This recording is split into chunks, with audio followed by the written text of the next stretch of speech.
Hello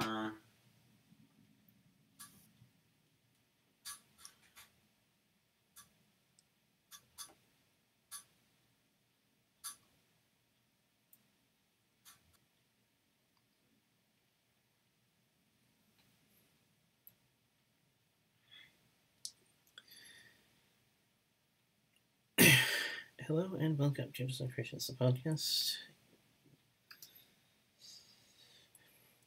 Group of friends to which made the business talking about TV older recent.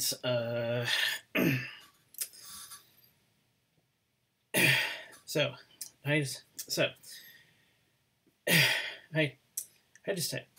time is finally upon us. Well, for a time at best.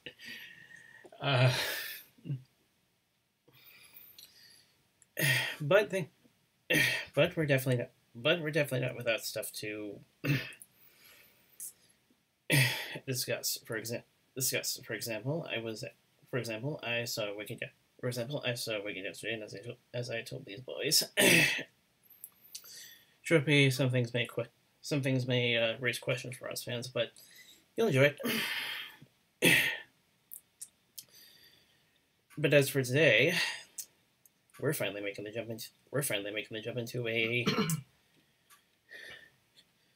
another show that also had to end this time abruptly, but well, it was planned. Yeah. It wasn't an abrupt end. It was planned. Yeah, some creators have a set plan for a series. Others just kind of run as long as they possibly can. Gravity Falls, the creator Alex Hirsch told Disney, "I'm doing 2 seasons, and you're not getting more." And Disney's like, when it started coming out, they're like, "Can you please more? This is what it was their most popular show." And he was like, "Nuh-uh." He's like, "Nah, I told you I was doing 2 seasons. I'm doing 2 seasons." And so I respect that, because yeah. I was about to say that I can remember some fans being like, "Oh."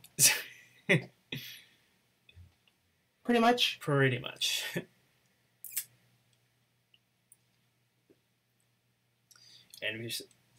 And to those that are still a bit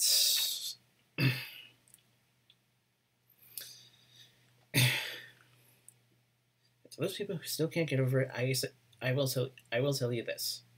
At least they didn't hold Ended on to on this, a high point. Didn't hold on to the Simpsons card. True.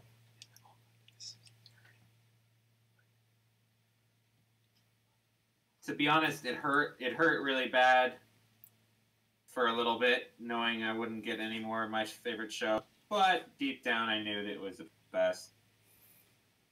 And whereas these two have previously seen the series before, this is actually my first look into the series. You've watched it, Alex? I didn't know that, actually. I assumed he had. I think both of you are coming in flat. Is that the case? Actually, yeah. I thought I told you. Thought I said at some point that I heard about it, seen a lot of talk over the webs and whatnot. I even remember this. I remember this one gag where Stan was stuck in front of the TV, and instead of whatever it was a marathon of ponies. Oh. Sorry, I assumed. Okay, two of us, it's new to us. But to me, it is a classic, and I have watched it many a time. I have watched it. I have forced my dad to watch it. I am now forcing them to watch it. But they will soon watch it on their own will, because it is quite good. Everyone I have shown this show to has absolutely loved it. If they kept watching it. A lot of us were like, let's just say a lot of us work in mysterious. Let's just say a lot of us work in different ways than most people because This kind of shows the Nostalgia Critic talks about that I haven't seen until he told us about it.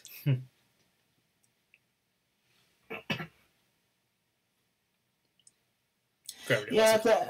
I also just like kept hearing about it online and stuff, and it's like, I'll get to it eventually. Maybe I'll do a review series on it on my YouTube channel, which I actually planned on starting today, except I've been really tired as of late.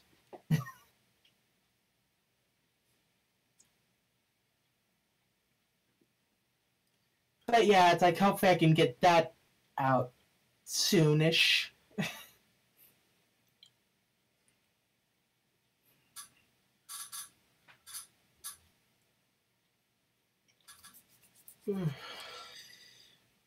But yeah, it looks like they're off to a good start. We're off to a good start. Jeez. I know where it goes. Yeah, it's like just from the first episode, I'm interested in I'm interested in seeing where it goes.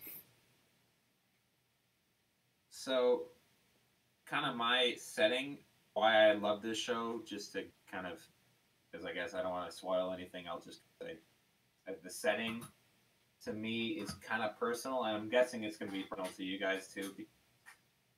You know, we live in this area, and it feels very, at least to me, Yeah.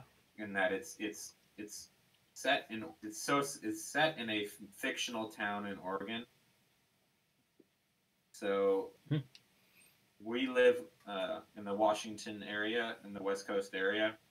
So a lot of the settings feel really, really familiar to us, at least to me. Yeah. I mean, with where I live, I practically almost am still in Oregon. I'm like 2 exits away from the bridge into Oregon.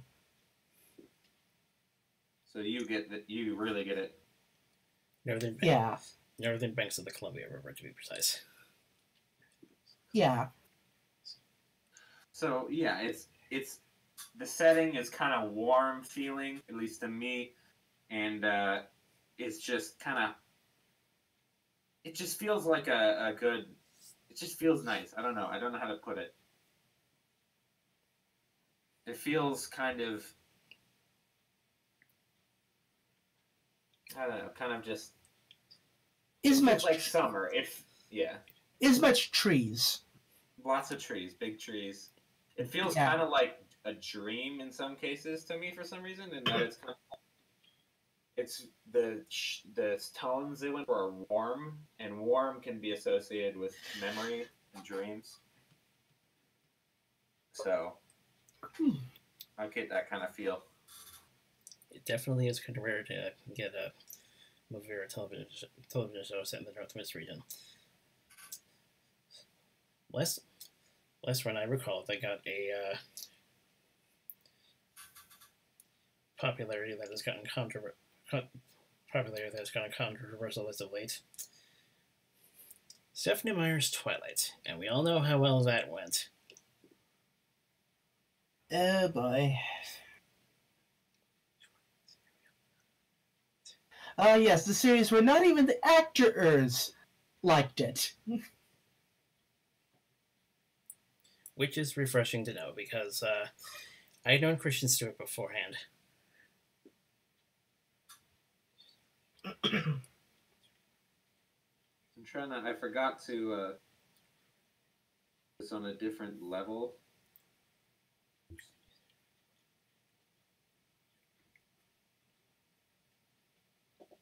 So I'm trying to like grab it, yoink it, and pop it in a different layer. Control C. D.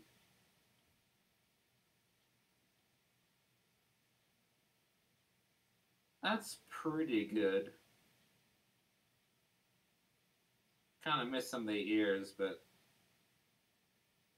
I guess we're gonna have to deal with that.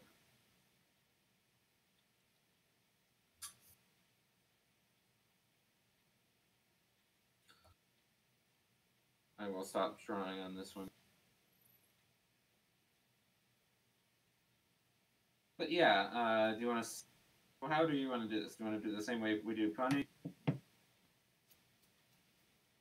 I don't know. It's like I could run it. I guess I could maybe try to run us through it. Or maybe. okay.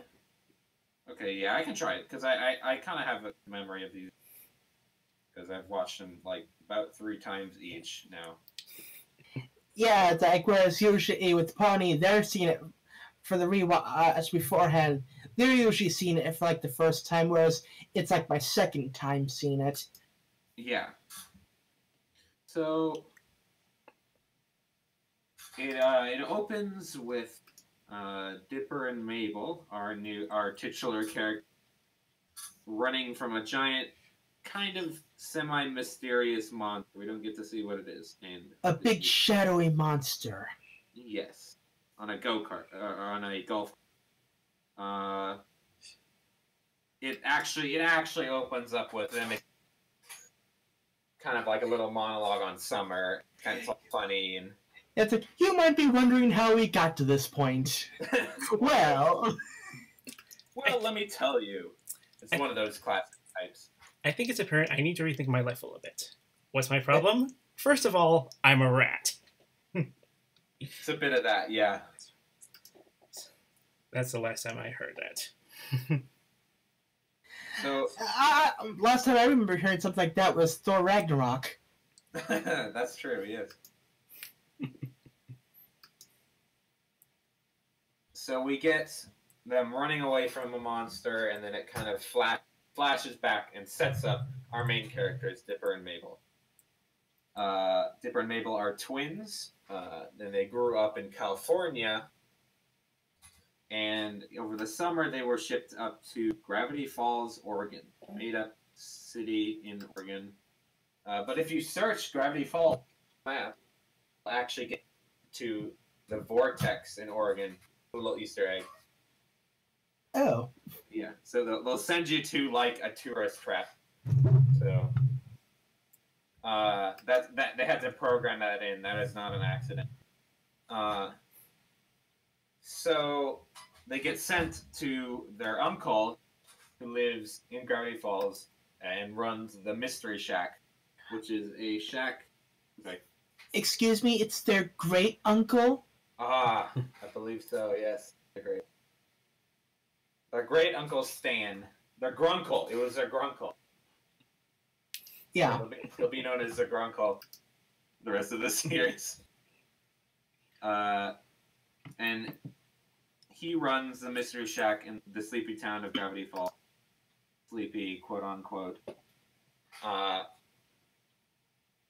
it's a tourist trap. If you've ever heard of one of those, it's a common thing in America where it's kind of like trinkety things or little weird phenomena that may or may not be made up, displayed for people to stop by, look at, and then maybe buy merchandise of. Come and see the world's largest ball of yarn. Actually, I believe that is referenced. So you'll see that. Huh. That might be a bit of a. That's pretty far out. So don't be looking for that for a while. I didn't know that was actually a thing in the series. I believe it was a ball of yarn. It might have been a rubber band ball, something like that. That's just like one of those things that's like, yeah, that is totally a tourist trap kind of thing, you know? Yes, like definitely. the stereotypical tourist trap. They little bit of a more background note stuff. The apparently creators spent a couple weeks going to as many tourist traps as they could down the west coast of the U.S. to get a feel for what a tourist trap feels like. So they are authentically trying to replicate a tourist trap, which is pretty great. Yeah. And there's little references to actual tourist traps.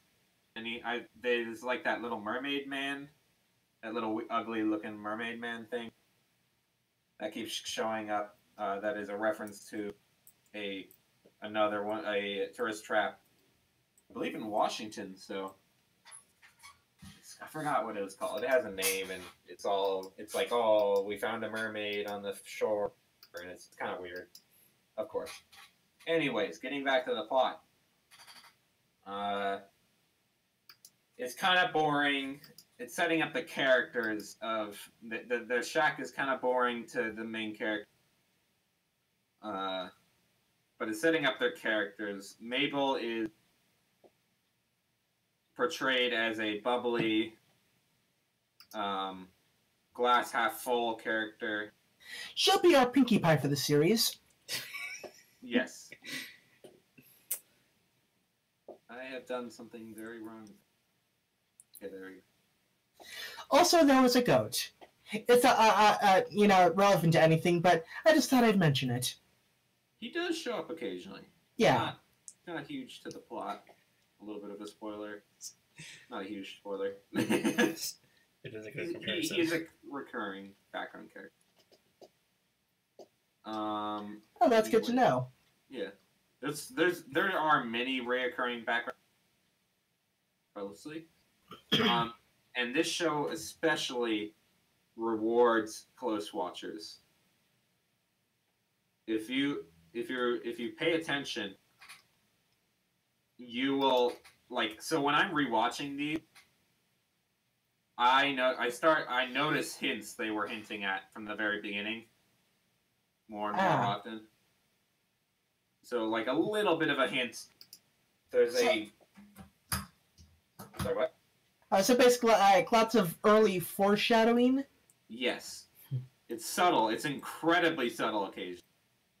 Like, in some episodes, it's in the background, and you see it for like a couple of frames. When I go back and watch it, whoa, was that? You know what I mean?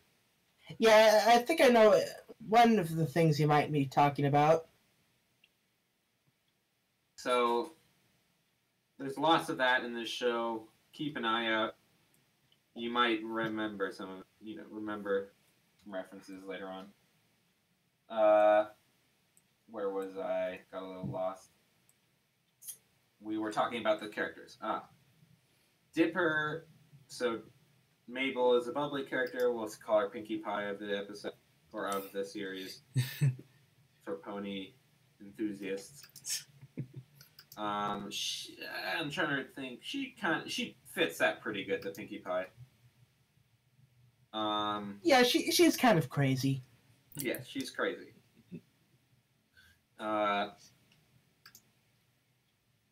And Dipper, the other twin, my personal favorite, so may show some bias,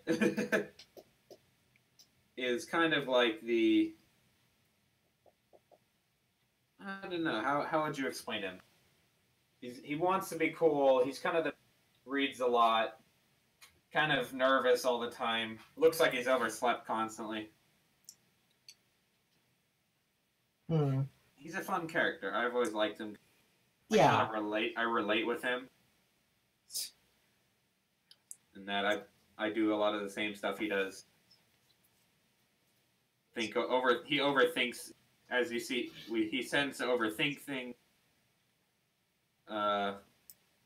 Loves the weird and the nerdy. All around fun character. And he's bored. But he's starting to think that Gravity Falls may be more than it seems, sort of. And brings it up to his uncle on occasion. One being him showing him mosquito bites that spell Beware. Pretty close to Beware, I mean, that is pretty coincidental. Yeah. Anyways, so he's tasked with putting up signs to lure in more tourists to get them more business. Sent out into the forest, nailing them up on the trees, and one tree does not make a tree noise. Yeah, it's less of a, and more of a clang. Yes. Good representation. Freaking hate wings.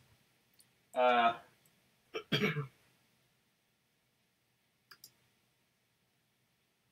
so he investigates, and it's a panel apparently that has a secret radio controller. It looks like. And he starts fiddling around with that. Boom! Opens the door to a hidden cavern, or a little hidden door in the ground. And in there is what seems to be a journal. Covered in dust, so it must have been a while ago.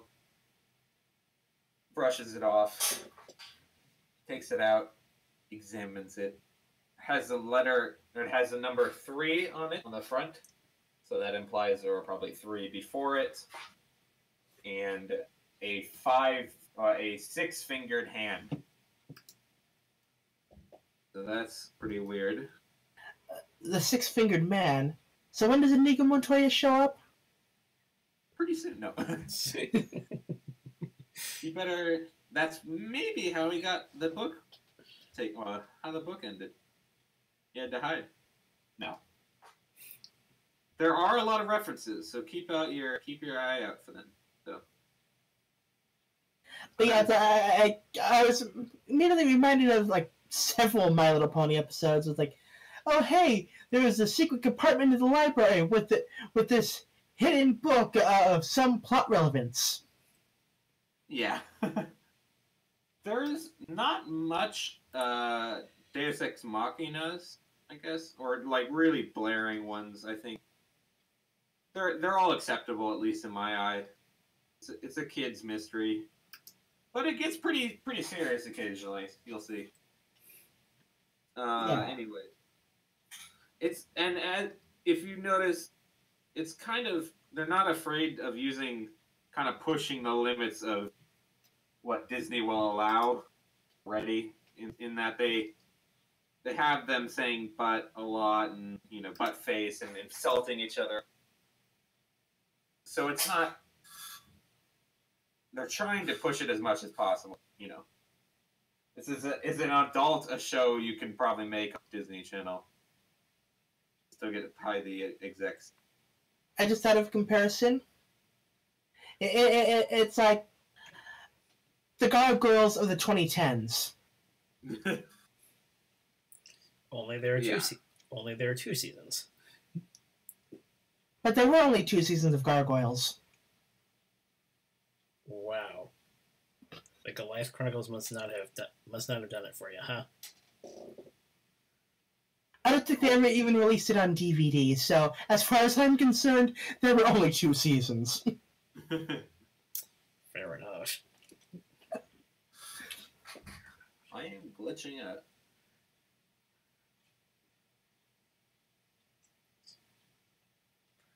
What the heck is happening? Okay. But yeah, it's like definitely a kind of comparison there. It's like a lot of stuff that could be. Mind you, I've only seen one episode, but I kind of know like there's an overarching plot. But it's like a lot of episodes that could be taken standalone, but more or less set up to a larger season plot. Yes, there are plots. There's one big season plot. Well, there's one. Then big there's the arc, series I would plot. say. Yeah, there's like a series plot, I believe. So keep your eye out for stuff like that.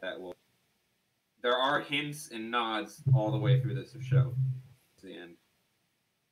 And even in this first episode, and so the book never doesn't change really, and it's quite accurate in that you can take pictures of the book, or if you remember pictures or painting on pages of the book, they are used later. Yeah. So it's not like a magical book in a lot of ones where it's like, that I've never seen that page, or this page is here. You know what I mean? Right. I've never seen that one. So they keep, if a page is shown, it might be seen other times, which is fun. So you can be like, oh, I remember that. So like in this series, on this episode alone, we'll see a creature and that page about the creature will show up other times in the series. Just in the background, you know, where he's flipping through it, which is fun. It just makes it feel like a world. Oh my gosh, why am I laggy? I'm just gonna close all these.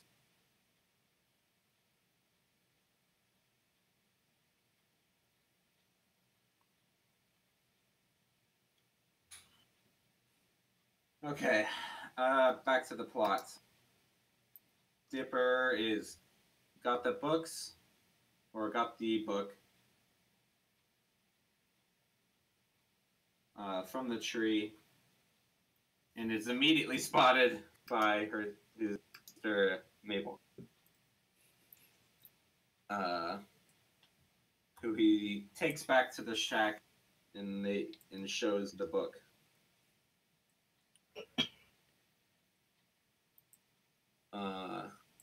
It doesn't affect. Dipper starts theorizing what this could be or what could it mean right away. Mabel takes it less seriously. And the secondary plot of the episode, which is Mabel's attempts at getting a boyfriend. So that comes back. Sorry about that. And she tells Dipper that she has a date. And enter the date. Which Normal is man. Normal man. Or Norman. as Mabel helps. Dipper is immediately suspicious of Normal Man, which is, I don't get why he would. I mean, his name is Man. So Yeah, it's like, seems perfectly ordinary to me. I don't see a problem here. So Dipper immediately is suspicious of Normal Man, and Mabel and Man go out on a date, apparently. Dipper decides to look in the book to see what might be in there about different creatures. And he stumbles upon the description of a zombie. And jumps to the conclusion that Normal Man is definitely a zombie. Which, I mean... What? No. We'll see that later.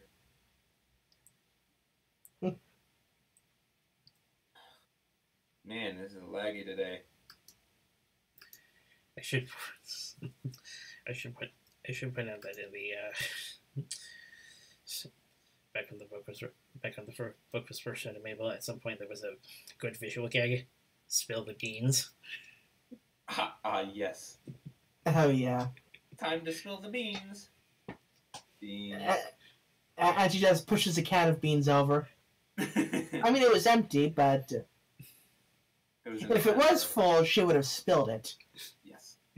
We wouldn't want that. So, there's a lot of visual gags series, and I love them.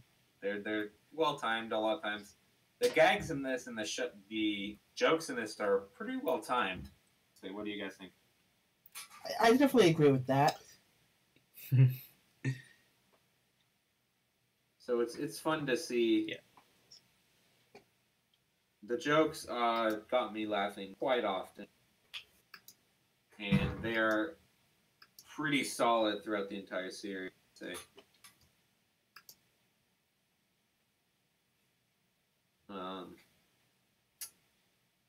So it's an adventure, but it definitely has a lot of comedy in it. Back to the plot. Dipper decides to go follow Mabel and Normal Man. Well, don't forget Sus overheard him talking. Yes, Seuss. Seuss is the fix-it man of the Mystery Shack, and will be a recurring character. Probably more than Wendy, I believe. So we get to see a lot of him if you like him. I quite like him, so. Yeah. Seuss gives Dipper some wise knowledge or wisdom of you need evidence before you go off and claim people are zombies. For some reason. I don't know why. So, Dipper follows that advice and decides to go follow Mabel's date with Normal Man. And hilarity ensues with many, many, many attempts at making Normal Man look like he's a zombie. With him breaking windows to get in and falling in holes and breaking out like a zombie and basically everything you need to do to be a zombie, but nothing technically zombie-esque. So Dipper has to go away from his mission with a failure. He feels like he's lost. Oh, he feels like he's failed and comes back home and starts to review the footage in sadness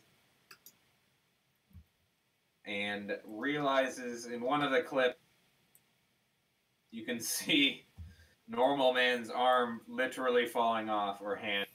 It was the sand. So he's like, wait, what? Like he didn't. I don't know how he didn't see that. Maybe you're tired, right? You're gathering. Yeah, it happens to everyone. So, with that conclusive evidence, at least in his mind, he rushes out and tries to alert Stan to the problem. His Grunkle Stan.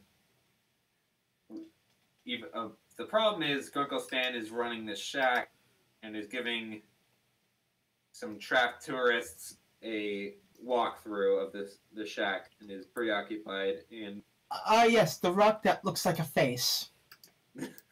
no, it doesn't look like a. Is it? Does it look like a rock? Oh, it looks like a face. No, it looks like a face. But it is. But is it a face? No, it's a rock.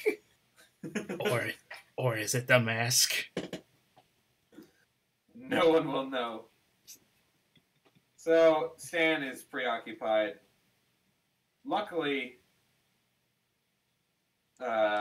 Wendy, another character we have seen, drives up and helps Dipper by giving him the keys to the golf cart.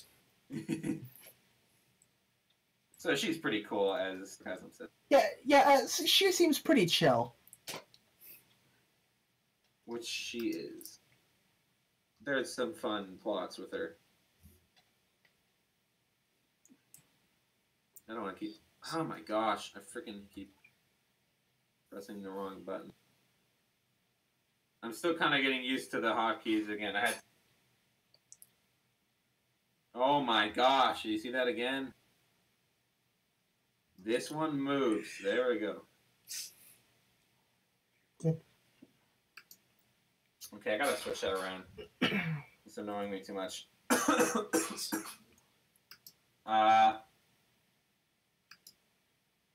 Express keys. This one has to be front key. Space.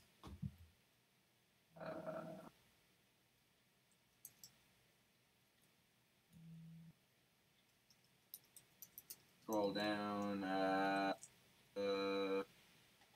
Shift. Okay. This one has to be. Press Control Z. Okay. Okay. Okay. So this one should be okay, we got it better. Okay.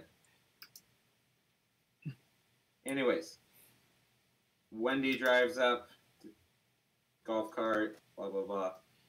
Dipper then starts up the golf cart.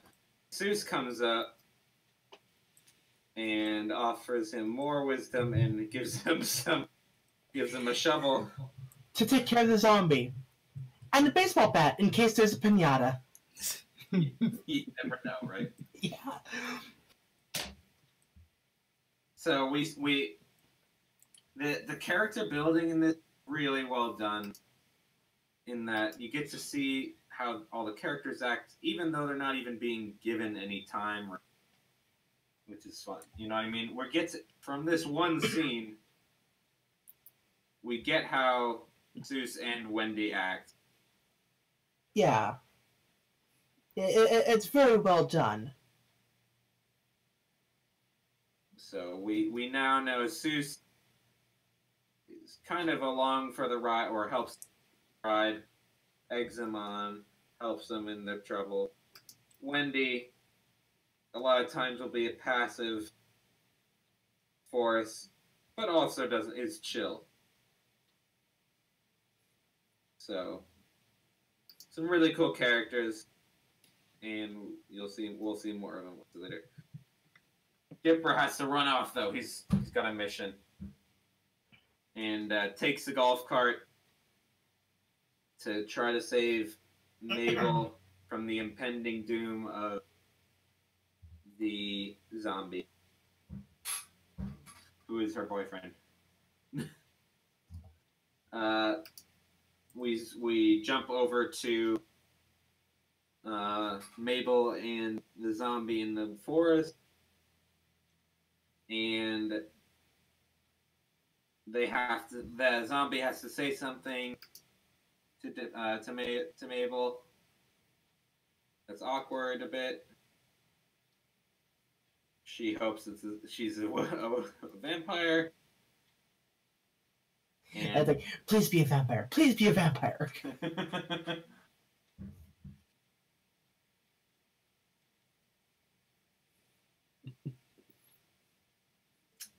They take off their vest, or their hoodie they've been wearing the whole time,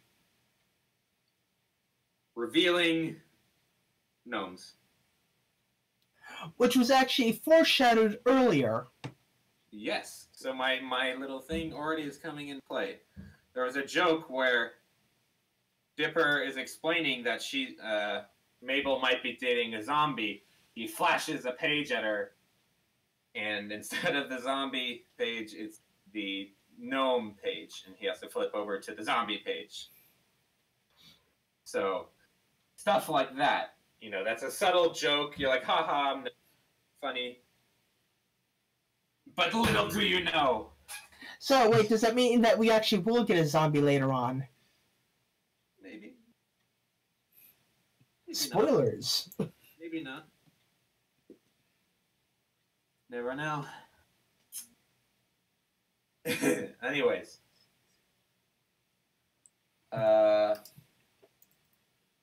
We get back to Dipper, who is racing at full speed.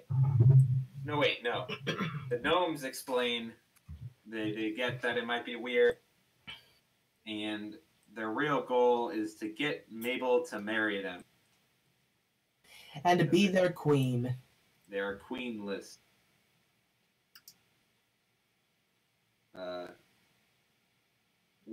To which she does not want. For some reason. I don't know why. Pretty great. So she declines their offer. They get it. And they kidnap her.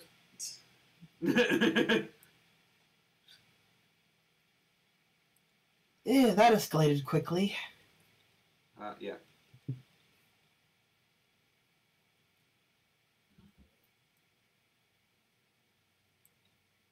So we got them kidnap her. We have them kidnap her. They take her deeper into the forest. And Dipper is chasing after where he thinks she is. Well, she follows the screens. Oh, yes, I forgot. Also, they tied her down.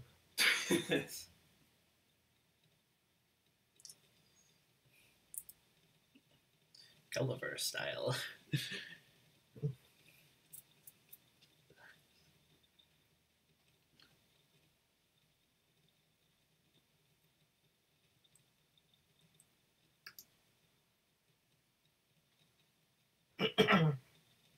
So,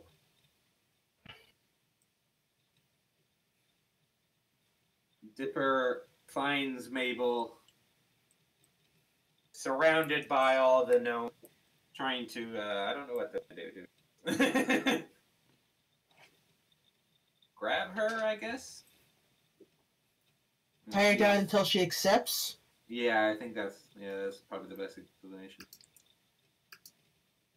They're explaining is you're just making it weirder. Dipper rolls up on them like, man, that was weird. I mean, man, I was wrong. But quickly springs into action.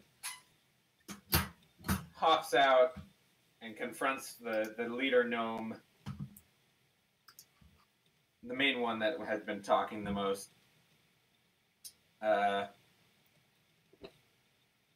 And says that, saying to Dipper that they just want her to be their queen. To which Mabel obviously does not want. Explain. Dipper picks him up with a shovel and throws him off to the side. Yoinks Mabel, and they both hop in the go-kart or in the golf cart to make a quick and daring escape. Upon exiting the cave, Dipper seems nonchalant, seeing that the troll the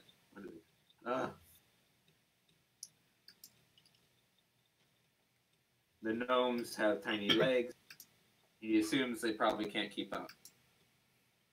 But little does he know, they're assembling. They have formed Voltron. They have made the mecha gnome and are now giving chase. In their so they have formed the mega gnome to give chase and start hucking trees and obstacles and huck themselves actually. And they look kind of like little I don't know how to explain. They're kind of like freaking like pretty scary actually. They're like really like gnarly teeth, and they're like crazed when they're thrown. They're kind of like zombies.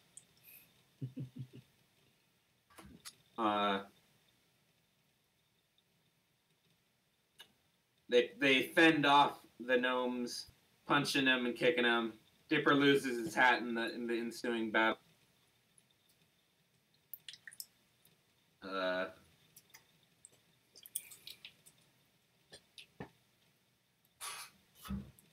But they finally make it back to the mystery shack. Yes, they do escape. Seemingly, they get to the mystery shack, but they crash the golf cart in the process. Not so much crash as they tip it over. Yeah, they kind of roll it.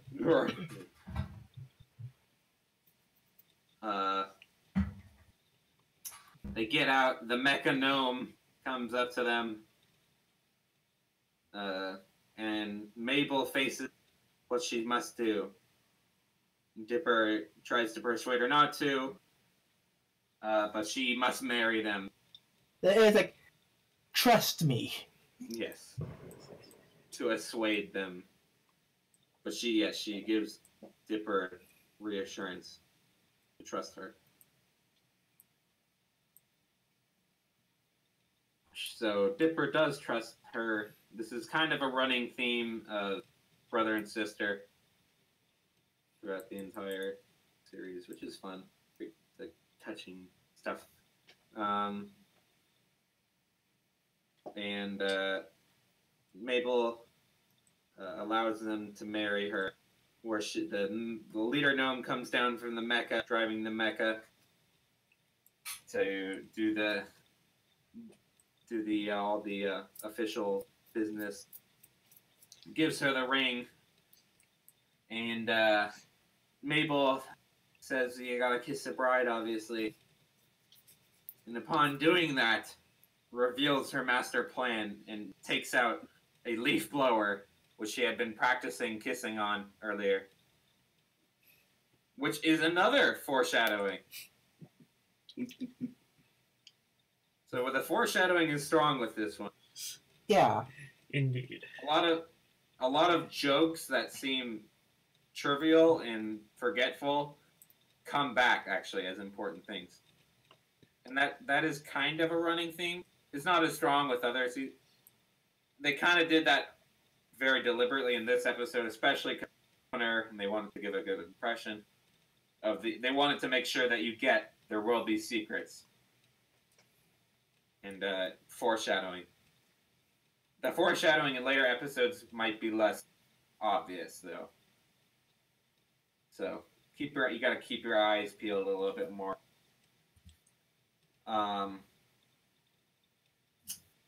Upon sucking the gnome, the leader gnome into the leaf blower, which type of leaf blower they have, suck. Anyways, they suck him into the pipe, and she turns it around, grabs Dipper as well. They aim it at the middle of the mecha gnomes, and launches them back out, taking out the mecha gnome. Please note that the mecha is not actually robotic in any way. It's just a bunch of gnomes. Yeah. And upon the direct hit, which they could not avoid, it all falls apart. All the gnomes fall to the ground. And they're all they're leaderless, confused, start running in different directions, getting stuck and running into walls. Kind of funny how they're kind of portrayed as little, almost mindless little creatures. Kind of funny. One of them gets stuck in a beer bottle plastic thing. One of those. What are those called? Those little rubber. Those little plastic. The plastic rings. Yeah, the plastic rings that sea turtles get stuck in all the time. Yeah. And then gets grabbed up by the goat. Recurring character. References. No. And taken off and assuming pretty violent. Oh gosh, I'm now getting something strange. I almost get the feeling the goat's going to be our derpy for the series, and then it reminded me of a question that came up back at the first Ever Free, which is actually on YouTube, which the panel of which is actually on YouTube actually, but Michelle Creeper was like, it was one of the cows, kind of like a cow derby.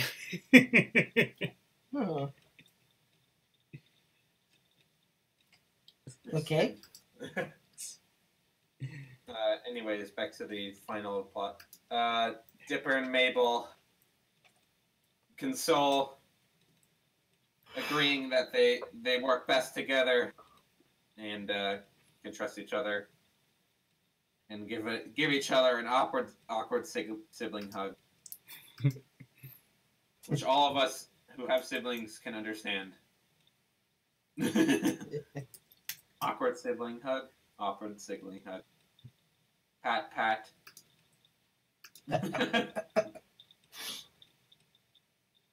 So that was great. I love how they kind of portray that. They're good siblings, but occasionally they got a moment. Just fun. Yeah.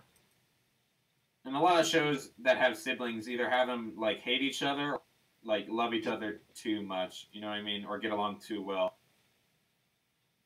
So it's kind of fun to get. It's a good balance of like they don't, they're siblings, so they kind of rub each other the wrong way occasionally, but they work together in the end.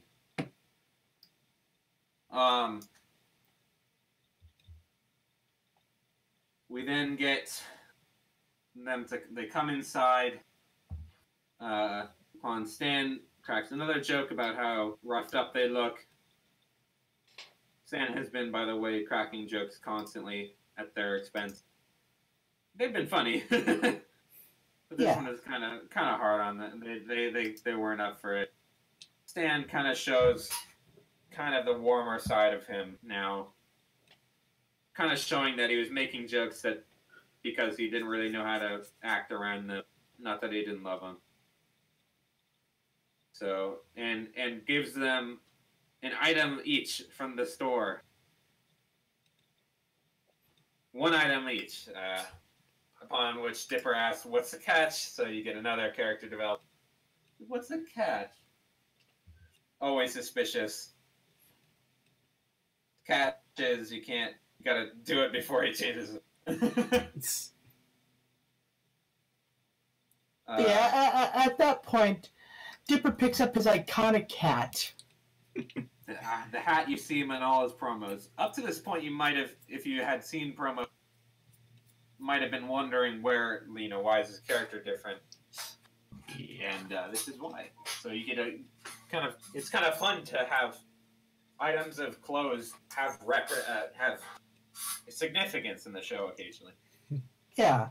So his hat kind of represents the first episode, and the bond they kind of have. It's really fun. And Mabel, if you watch the show in later episodes, changes her shirt almost every episode. So kind of a cool. That's actually kind of not heard of, really. It's kind of weird if you think about it. Like almost every cartoon has a set clothing parameter.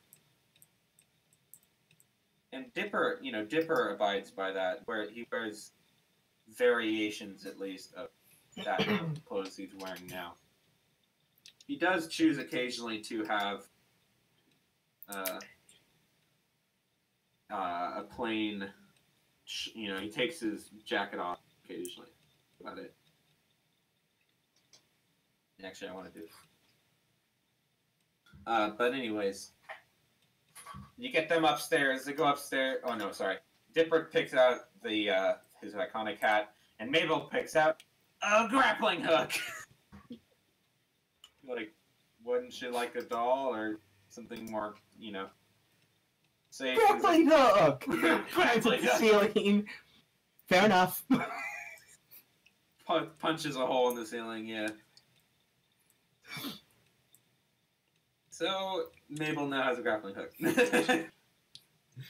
She definitely does. I'm sure nothing can go wrong with that fact. No. She definitely doesn't want to uplift. She definitely doesn't want to uphold the girl stereotypes. No. Grappling hook! So, they take their items upstairs, get ready for bed. With Mabel seeming to use the grappling hook for basically anything. She doesn't want to move. And Dipper writing in the journal in the unwritten pages that the author seemingly left in a hurry, blank. So Dipper now has picked up the mantle for the author, who is still a mystery. And writes about how he can probably trust Mabel to be by his side for the rest of the time, even though the author says not to trust anyone. Yeah. Notice it doesn't say every. He doesn't put everyone under the trust. That might be a spoiler. It might not. Not. Anyways, so then as a closing shot, Mabel is tasked with putting out the light, uses a grappling, puts it through the window. Yeah, it worked! I did it! And as the actual closing shot has Stan mysteriously, after hours, going over to a vending machine. Seemingly normal vending machine. Typing in a code, opening a secret door. Opening the whole vending machine. To swing out of the way and revealing a door. Secret entrance. And he suspiciously looks about it, see if anyone's there. door, closing the episode.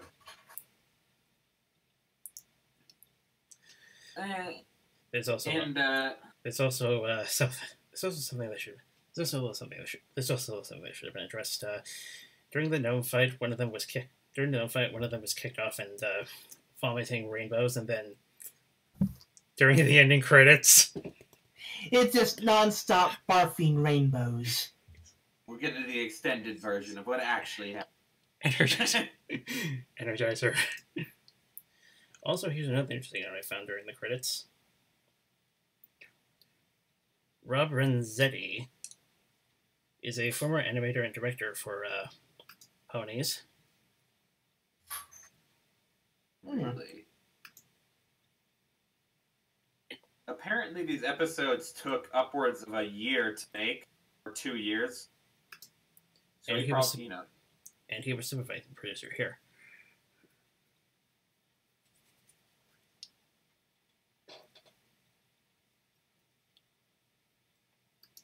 There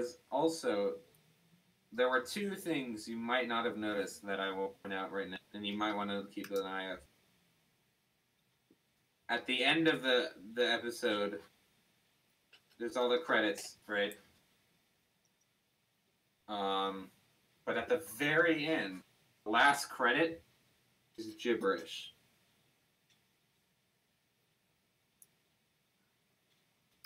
So, and if you go to the front where the banger intro plays, one of the best intros, to be honest.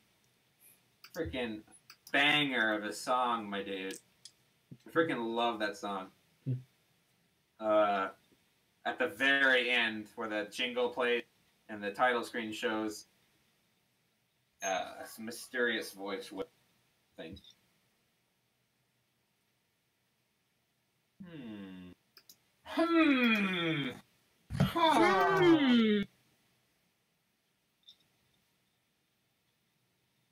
I wonder if that could mean anything. Nah. Probably not important.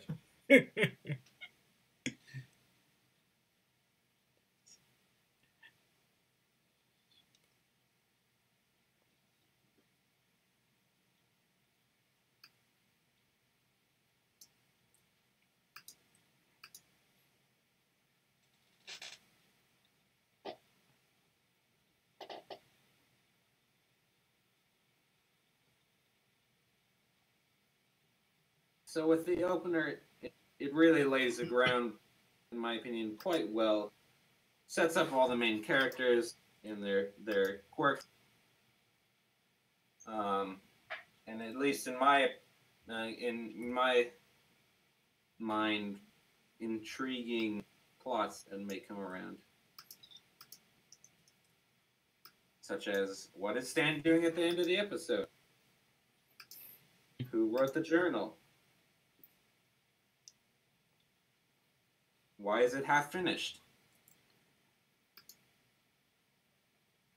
So it leaves a lot of questions in the air, but we get a good feel for what the characters of the show will be like, and all that jazz. They don't want to give away too much. They're not spoiling you on anything. There's hints to what might be to come.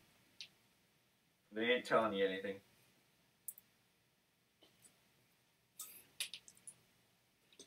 Also, Hirsch is a voice actor, apparently.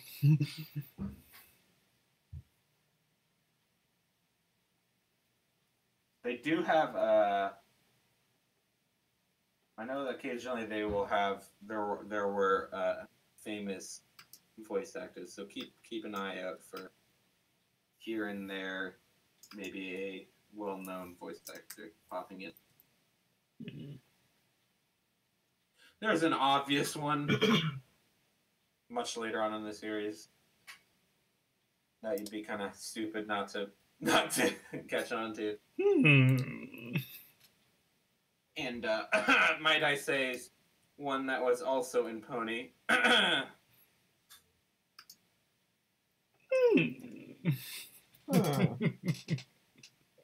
And might I also add a fanfic in Pony.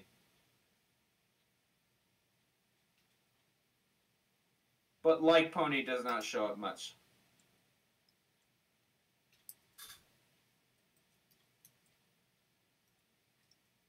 What do we got here so far? That's pretty good. Yeah. Yep. Rubedash forgot to use the hair dye today. There was like a comic that I saw that it had with the premise like Several that. fanfics, actually. You should send one to me. I love that. Send me your best fanfic. Let me go all the way back. Are there up to date ones? What? Are there any modern good ones? No, they're all ancient. Oh frick! Let's see now. Send me the best of your ancient.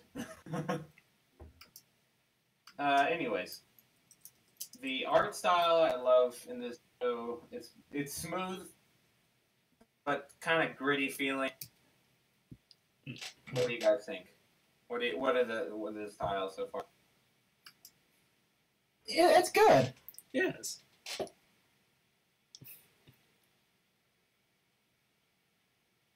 I feel it does this art style. They keep it more realistic.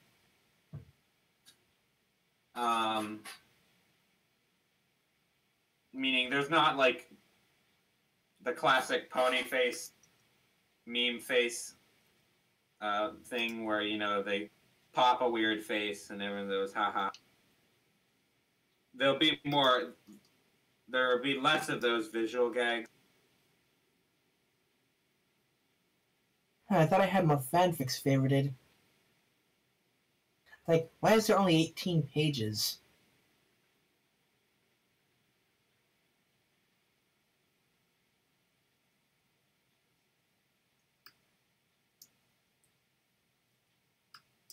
I think the style is clean, and it allows for cute and also creepy. It's kind of a hard balance to reach, you know what I mean? Yeah. So, the style, it has, you know, Dipper and Mabel are cuter and kind of fluffier, whereas you saw the gnome pretty creepy at some points. So they can do kind of creepier stuff with it, but keep it kid-friendly.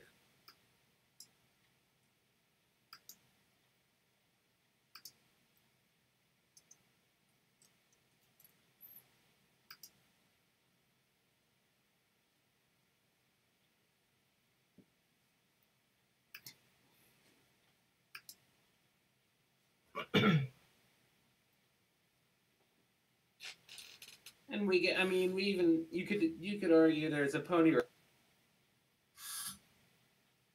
with the vomiting gnome. Yeah. It's kind of like a cutesy.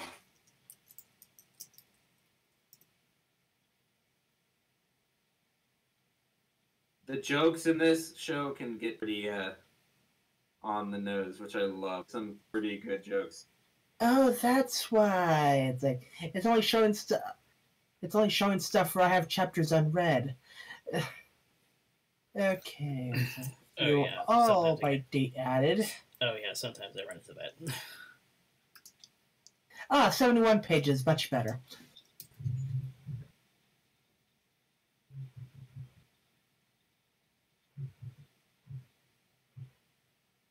And for those of you watchers who want to,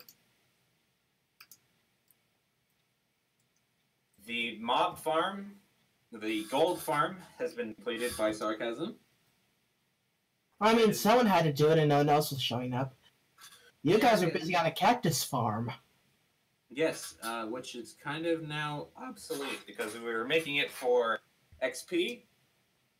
But Gold Farm is a little fast on the XP anyway.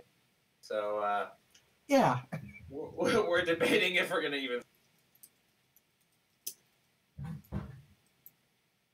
Yeah, the next project is making a guardian farm for unlimited prismarine.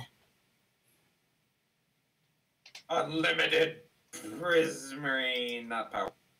What do you think I was? And sea lanterns. Okay, sea lanterns are actually very useful. I quite like them. I think they're unspawnable block, if I believe. And there's Well, not they produce lights, so yeah, I mean, no, well, some stuff even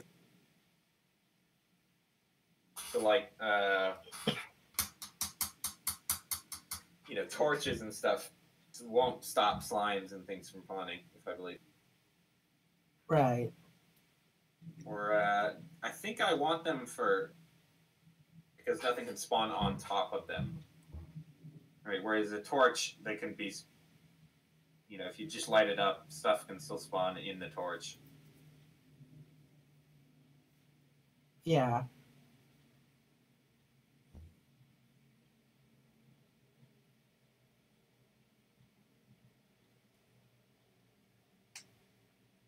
Alex has still not joined us.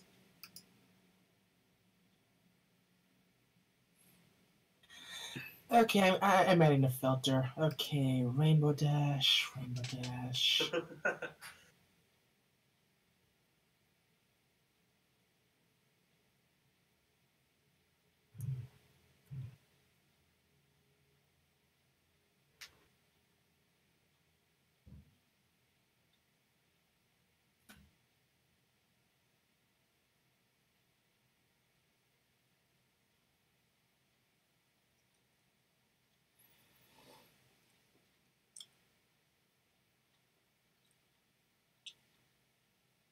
Although did they even have tags when that story came out?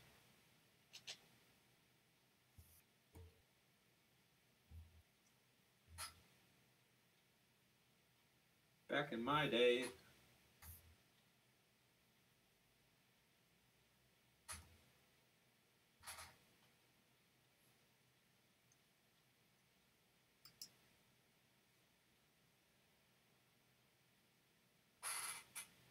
That takes me back. That point in time where like a bunch of fics were, well, what if so and so was a changeling?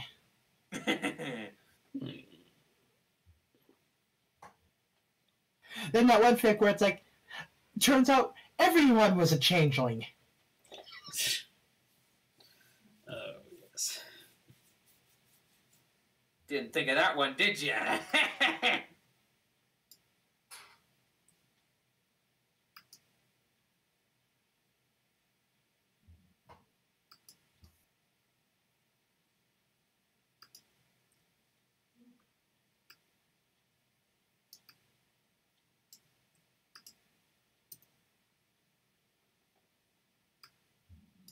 Shoot. Okay, screw it, Google.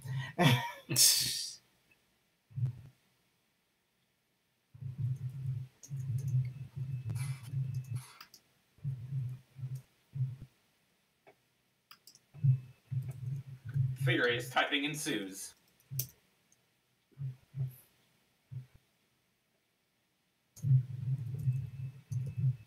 Fan fiction. It's like, oh, how to dye your hair like Rainbow Dash. It's like, not what I wanted. Thank you, but not what I wanted.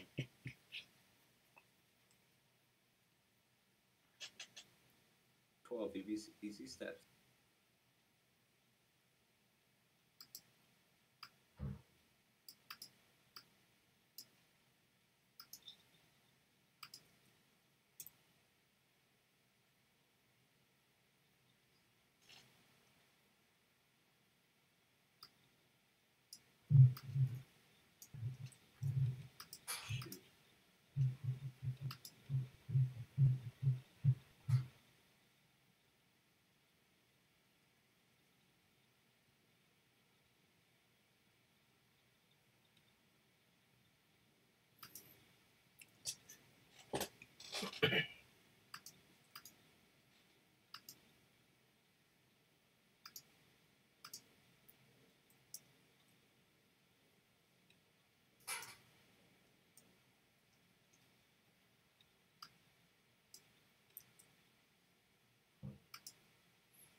the voice acting in this show is pretty good, pretty darn good. I like Dipper's voice acting a lot in Uncle Stan.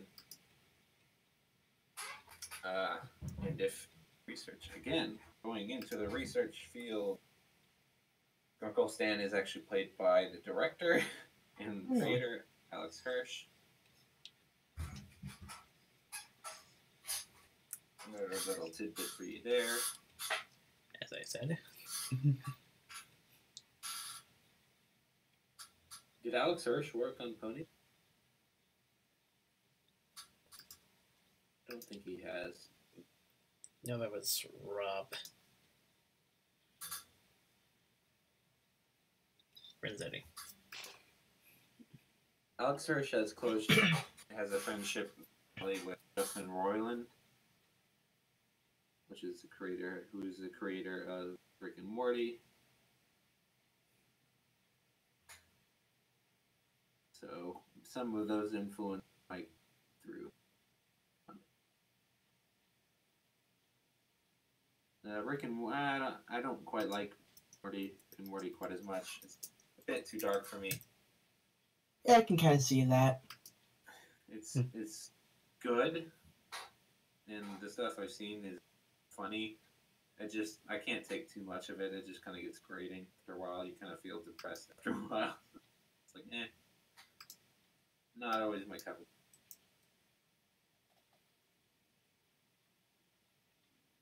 You kind of need some levity in there just to make it watchable.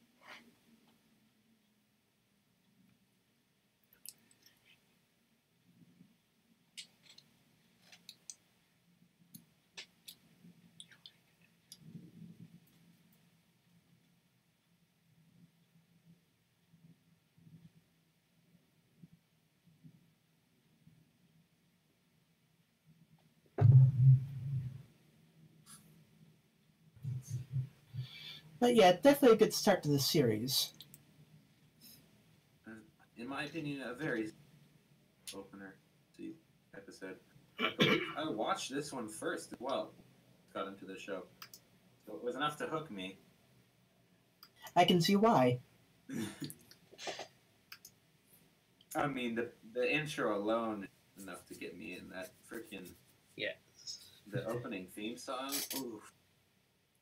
I've watched this show like all the way through several times now, and basically every time I watch it, almost never skip the intro.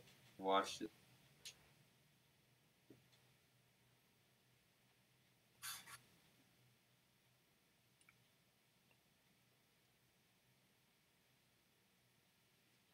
Which is something I cannot say about Pony.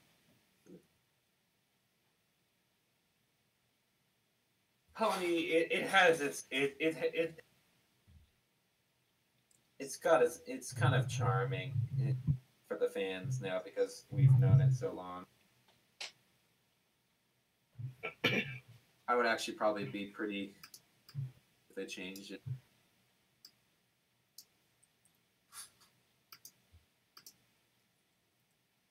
Of course, we know that's probably not happening. Yeah. Sad pony noises.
The shadows make sense.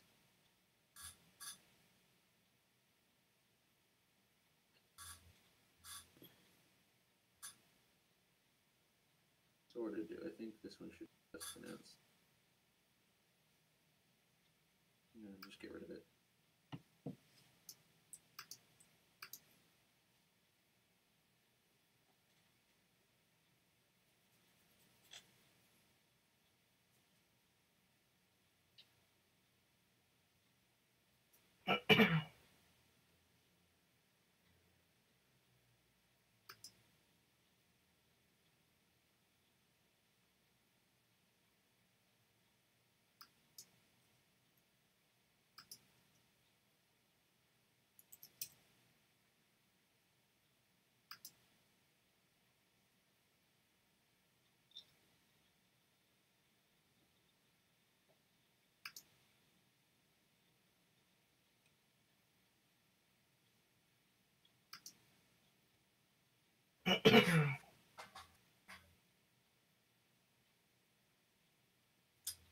Do you guys have stuff you want to see with the show?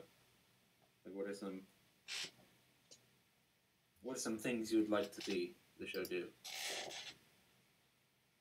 I don't know. It's a bit too early to, ask that. That's true, yeah. I thought it might be, but we're nearly done with the drawings.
Ta-da!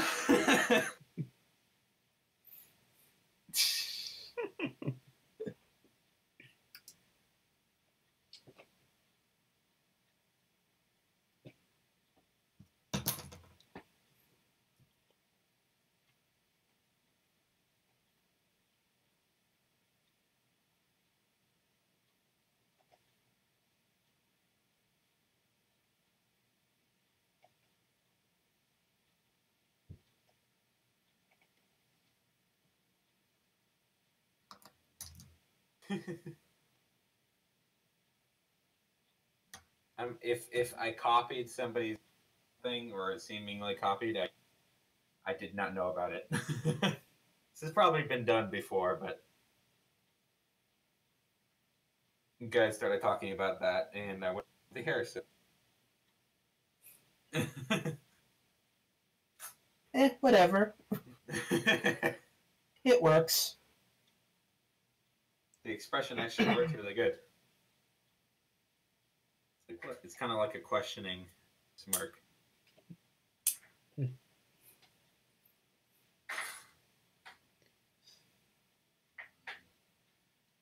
Now, is she making a bold statement about not doing her hair, or is she unaware that her hair died? The latter. Yeah, this is funnier. Yeah.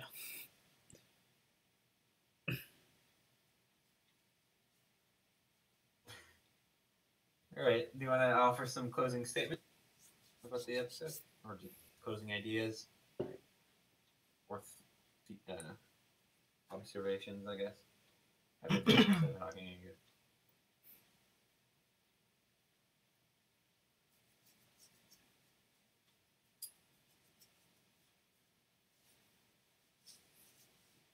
Sarcasm, go.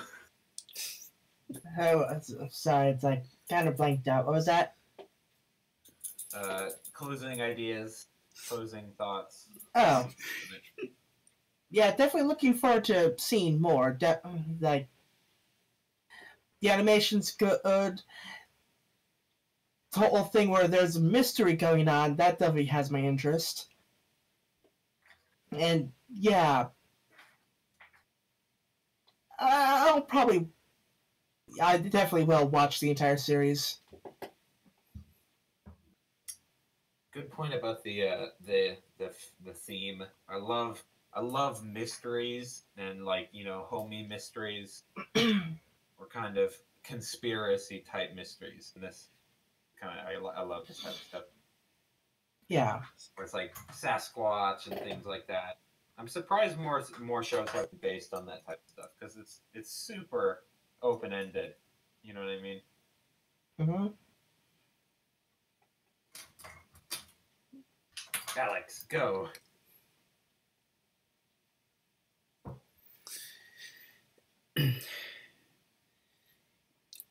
Yeah, definitely piques your interest. Yeah, definitely piques your interest pretty quickly. You definitely have the mystery. You definitely have the good mystery elements. You have the fanciful elements. You have the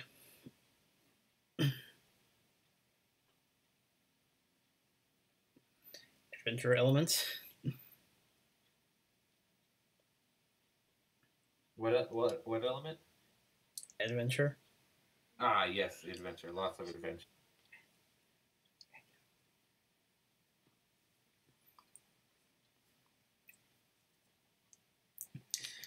And the art style definitely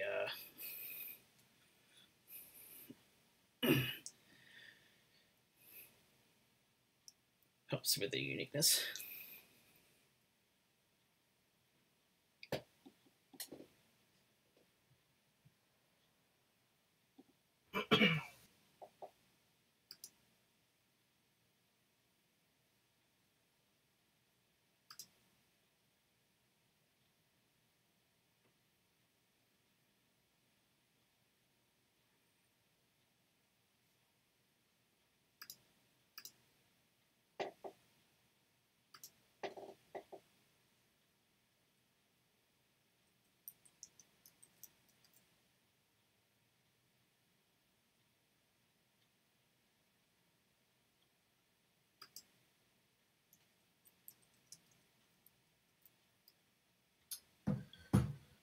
So yeah, we'll probably next week plan on it. I will maybe keep tying us to it by drawing Pony. I might have some influence and maybe do some Gravity Falls art here and there. It's actually almost harder to draw, at least in my opinion, for some reason.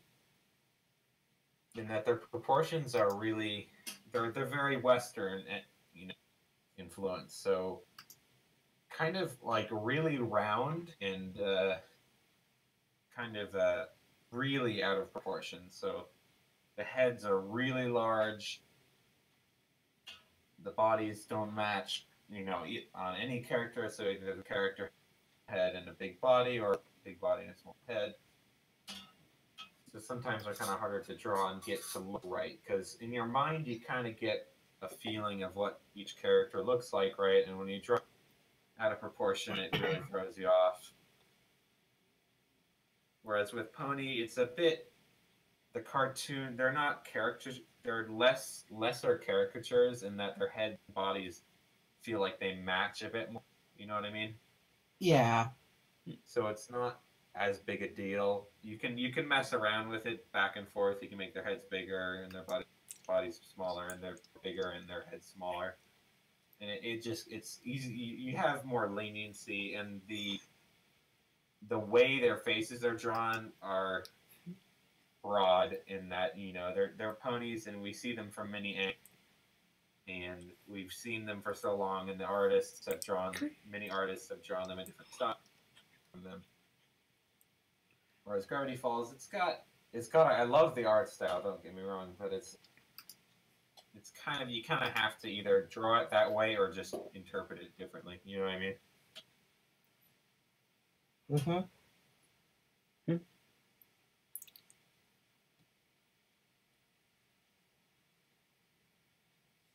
But we'll see. I'll try.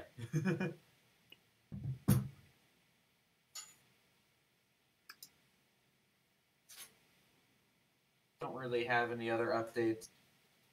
I don't think, right, Alex? Nothing really has changed much. Plan wise, still planning on doing some things in the future. Gravity Falls will be our show for a while, but I just ends. At least until Pony comes back, and then back to Gravity Falls when Pony is over. Yep. Then when we're done with Gravity Falls, who knows? I don't know. Steven Universe? I don't know. But that's not going to be for a while. Yeah, Gravity Falls is 2 seasons, plus the end of Pony, plus probably some specials here and there. Plus, we don't know what's happening with the next iteration of Pony, so Right. we may not have to last that long. Who knows? True. We have not gotten much. We've gotten very little happening with that. That could mean they're doing it in secret, and they have done that before, and they don't. You know, have been shows where they don't tell you really anything, just come out suddenly. Or we could get the slow burner approach where we get leaks and leaks and leaks for a year or two, and then we find an actual episode. So we will keep that. That's probably a very broad working. So this is kind of a setup day, and Gravity Falls is like a little stick. It's pretty interesting to both of you. Mm-hmm. And I hope it will be interesting to you view. I know we basically cover it exclusively, but we did leave for this option. Branch out a little bit. Need be.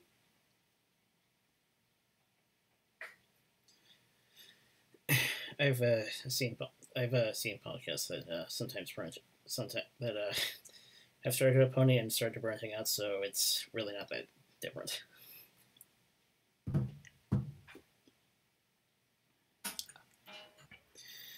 And there is a big announcement that we can confirm.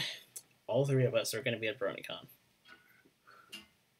Yep. I didn't know yet if you wanted to tell it or not.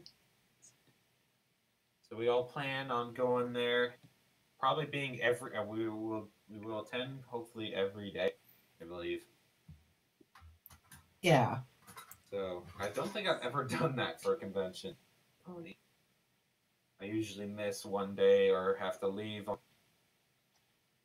Be interesting to stick it out and be able to attend more things. It seems I've never been to BronyCon. Have any been? Any of you? No, I think I was gonna go back in, I would say, 2014, 2015. I forget exactly when. Or is it 2016? 2015, I think. I was gonna go, but the guest list wasn't that great, so I said, like, I'll do Everfree instead. It's closer.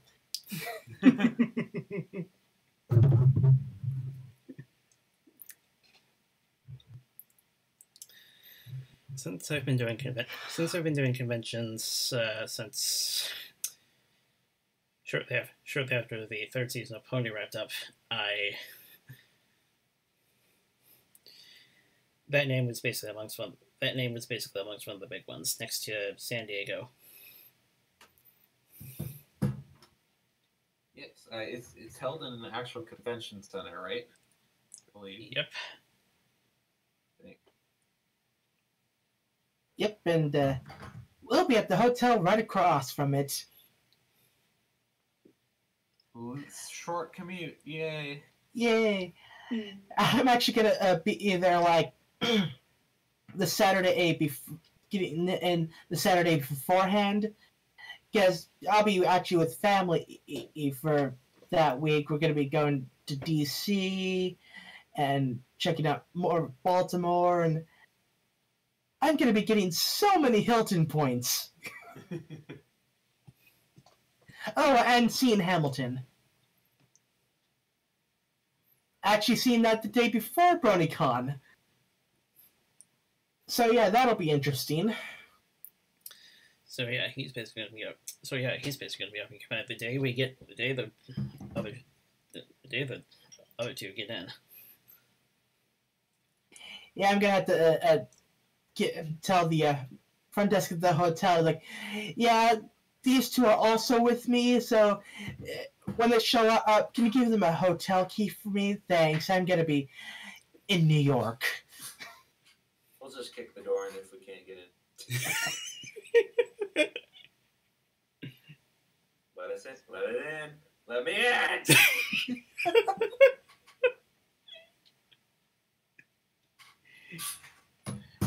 There's basically now a need for basically any occurrence.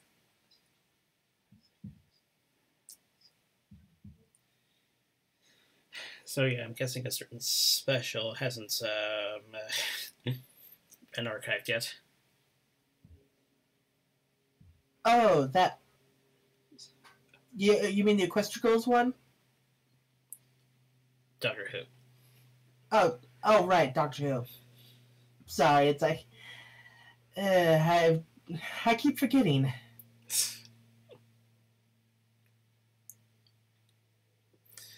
So yeah, it looks like we'll be diving into the second episode next week.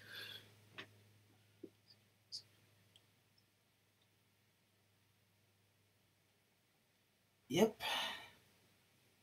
Yeah, we'll be getting up to episode 3, and then on the 27th is when the Equestria Girls special is going to be. Mm-hmm. So yeah, that'll be the topic for that week, with me reporting in from Baltimore.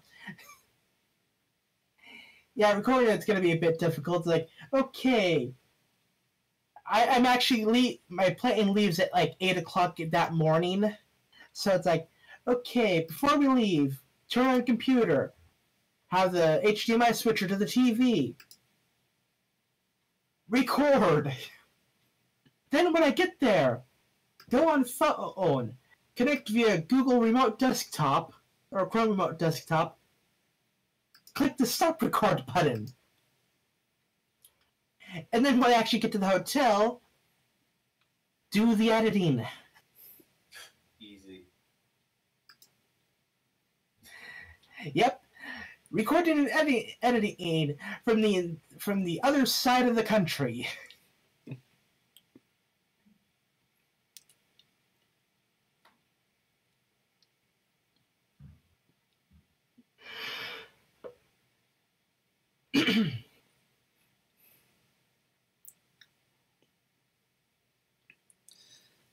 The weeks leading. The days leading into August.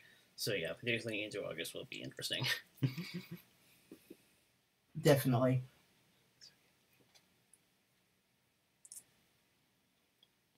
Ooh, actually, we may have to postpone this Saturday until Sunday because I'm going to be working a wedding. Okay. I just remembered. Well, that's good to know. Yeah, it's going to be a busy week. It's like lots of big dinners and the company barbecue on Wednesday. Actually, it's funny. We're going to a place called what was it called? I forget. Anyway, point is, it was actually the ending spot for the Northwest Brony Fest during its last 2 years. Unfortunately, it hasn't really been a thing the past couple years. Unfortunately, because those were some good times.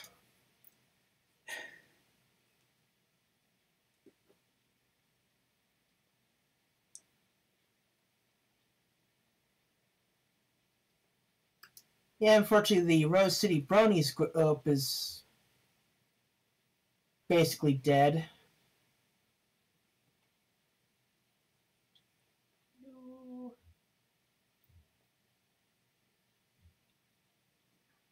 Well, for the most part, anyway. There's been a bit of chatting here and there, but nothing major.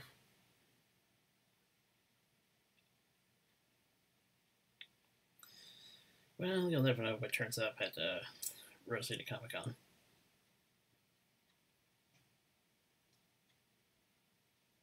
Sure. Well, I don't actually go to that one.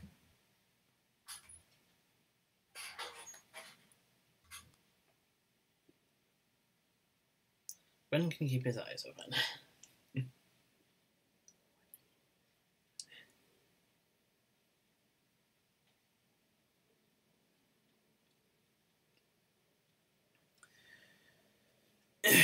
So yeah, I guess we'll see you on the 14th for second episode.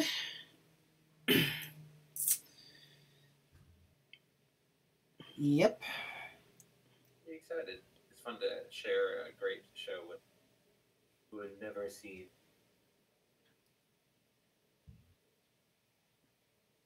I am like the master, and I know they the dark. I can see when the twists come.